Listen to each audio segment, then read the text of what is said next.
I'm in my happy place, don't mind me.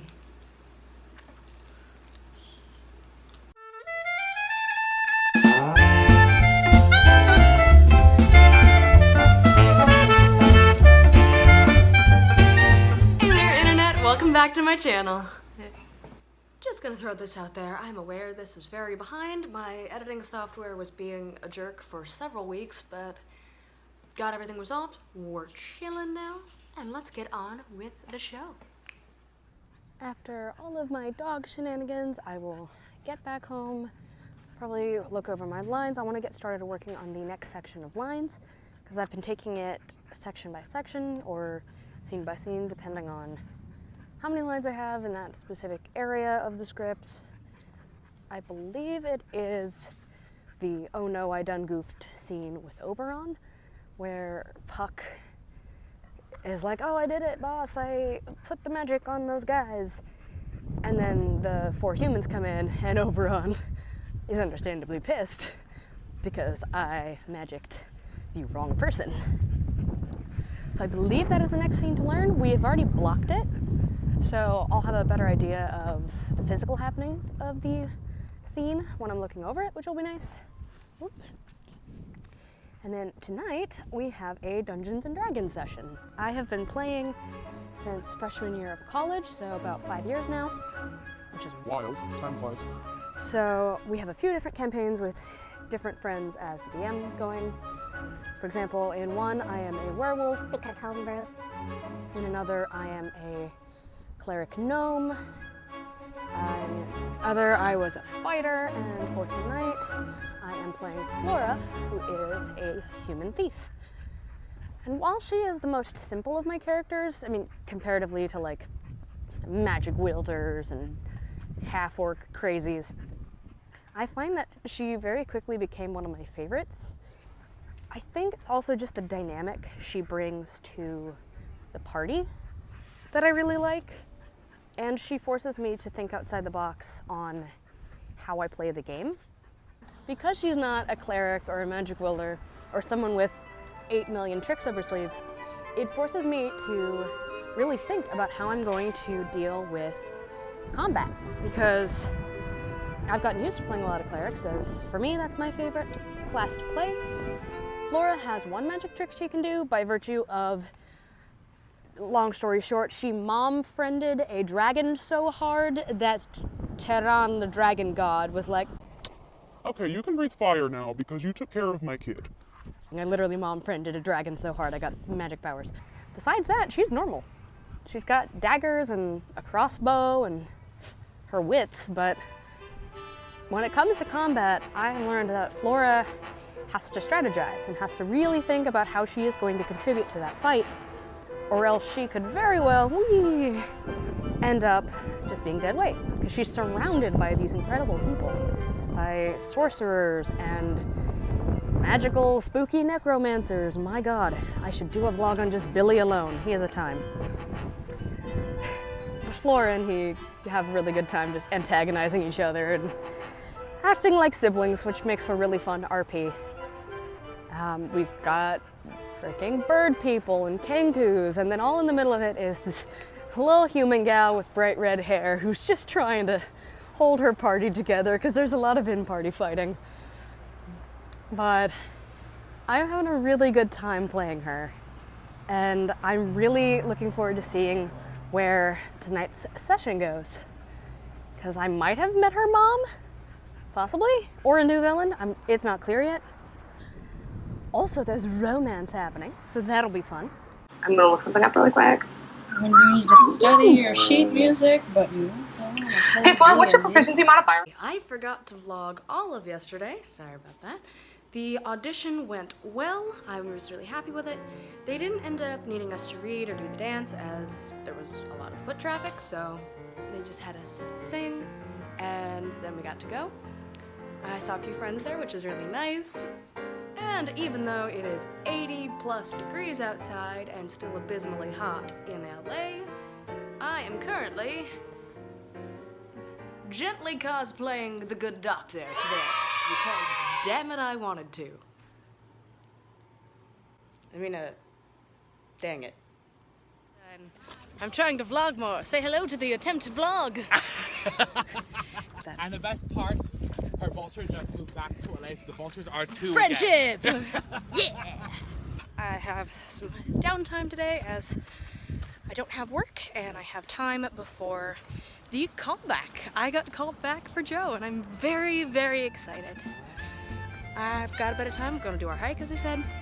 I'll get home, shower, and then study a whole bunch of... Her callback. Yeah. We stand supportive friends. We made it. Inadvertently found the old route from last time I was up here. Also, there's horses. Hollywood. You're teasing me because you're mean. Clearly no friendship at all. Hollywood. Yay. Currently sitting in the back of my Lyft. It's going to the Joe callbacks. I am quite nervous, but quite excited. I've been wanting to do this show for so long that it doesn't quite feel real. I probably shouldn't get too excited for callback, because if I don't get it, then I'll be really sad, but like, I'm really excited. And I got to see Agnes the doggo before, and she gave me a good luck lick on the nose, which was cute. So I am in nervous but good spirits going into this tonight. Alright, so the callback was last night. I felt alright on it. I wasn't the happiest with my end note for the singing of Astonishing. I didn't do bad on it. I just didn't quite get the air I wanted. So when I went for that final note, I started off a little in a weird spot. Luckily, I could tell I was hitting a weird spot pretty quickly. So I jumped up to the high note that I've heard done instead. Not bad. And just, eh. There were a couple of girls there who could belt it. So now I'm feeling a bit nervous and insecure about it. But I'm trying to calm my anxiety. I might have misunderstood, but I thought the list was going to be going up by midnight last night. And I haven't heard anything, which could mean I'm not in the show. But also a lot of people that I know that auditioned haven't been posting anything on social media, and the first rehearsal isn't until tomorrow night. So maybe I misunderstood and it drops tonight. I'm trying really hard to quiet the nervous voice in my head. But my anxiety has been pretty strong the last day. Makes it really hard to want to vlog, makes it really hard to want to do much of anything. I think something that'll help my heart too is after my therapy appointment tonight, it is my sweetheart's Nana's birthday, and I was invited to go to dinner with them. So getting to spend some quality time with my person will really help calm me down. If you're going to try to leer at a girl who is in a tube top and shorts, which I'm aware is more revealing, but also it's like 90, so whatever. If you're going to try to leer from your car, maybe don't slow down to a dead stop on an empty street and make eye contact. Yeah, as soon as our eyes met, they went away very quickly. But I am on my way to the first doggo of the day. It's gonna be a bit of a walk as the owner and pupper just moved, but I really love this doggo and I really enjoy coming to see her. So even though it's a bit of a long walk to come get to her now, for me, it is worth it. Okay, I had a good time with my doggos today. With my first one of my regulars, she was a usual sweetie. She jumped up as soon as I got there and put her little paws around me like a dog hug. It was so cute. It is a nice and cool Wednesday evening, so cool I can wear a sweater, which is nice. Haven't been able to do that in a minute. Got my floral inside-out dress on, got some green nails and some water, and I'm ready for rehearsal.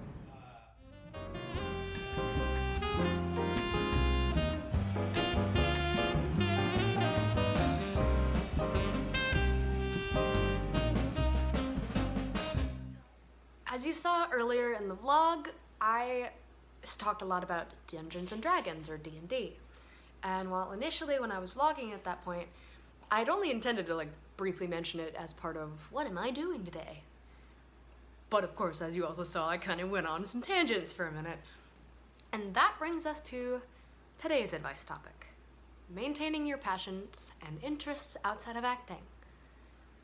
While I will never condemn a fellow actor for putting their show, or if they're not in a show, then their craft, at the center of their world, as it may be the biggest thing happening for you right now, I cannot stress enough to keep up the other things in your life that make you happy. If that's writing, right away, do it. Go, make those books, make that screenplay, whatever your medium is, do it. If you really like jogging, make sure you get a jog in now and again. If you really love reading, go to the library and get the latest book that sounds good to you. Whatever your outside of acting passion is, hold on to it and don't let it slip away into the ether. If you make acting your entire world, you may become a better actor, sure, but then it becomes your only world, if that makes sense. And in another sense, it also helps keep your head on straight, especially if you're out there trying to do this professionally. It can be a lot. 9 out of 10 of the answers you're gonna hear as an actor are no. And that's gonna suck, and it's gonna hurt. It always will. The industry we are in as actors is hard. Hard physically, because we're always working, hard mentally, and hard emotionally. So maintaining your outside interests, your outside passions, is a way to keep yourself in a better space than you would have been if your only outlet for everything is acting. Sometimes you're gonna need to step away. And I don't mean gracefully retire on the beach somewhere and sip fruity drinks while moaning about the lost career. No. Sometimes when you're getting overwhelmed by your show or your craft, you need to step back and do something that makes you happy. Remind yourself what finding joy in some kind of artistic or creative medium means. Because acting should be fun. We get to play pretend for a living. That's amazing. We create new worlds and create people that have never existed and bring them to life before an audience's eyes or before a camera's lens. That's pretty cool to me. That's fun. If it starts to become a grind, take some you time. And I know I've said that in past things, and I know it probably sounds a bit cliche. But if taking an hour to go sit on your couch and read a book recharges your mental energy so that then you could go out and film that audition or nail that callback, that's amazing.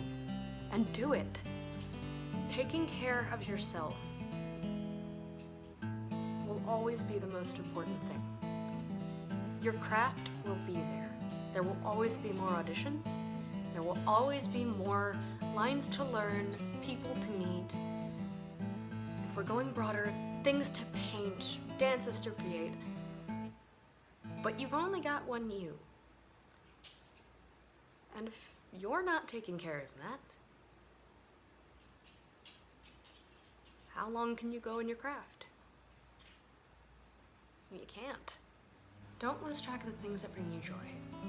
I love Dungeons and Dragons. I have so much fun, and if anything, indulging in that passion helps make me a better actor. With D&D specifically, sure, it's role-playing and improv, so that's a lot of acting skills that I can use later, but it puts me in a better mood. The stresses I have maybe from not doing so well on an audition, I don't have to think about that for 3-something hours at a time. I get to see my friends and enjoy this game that makes me laugh, makes me have feelings, makes me be creative in a different way than I'm used to. And when the game is done, yes, the stresses are still there, but I feel more adequately ready to take them on and deal with them. I've let myself ramble through this. Sometimes these advice sections, just turn the camera on and talk and then edit it down later, but I can't stress enough how important maintaining all your passions is. Especially when you're in a show. Tech Week, yeah, maybe then let your life be focused on the show. Tech Week is all about getting ready for the performances, but don't let yourself get too overwhelmed with just the show, with just the craft. It's okay to enjoy other things. You're not married to the craft. If just going on a hike with your buddy makes you feel better, do it. Just do it. Grr. As always, thanks you guys for watching. If you haven't already, hit like, hit subscribe, smash that bell so you get notifications every time I post a new video. Thank you for being patient with me while that whole editing thing was a problem. I will get caught up with these lovely vlogs and videos soon. Love you guys. Bye!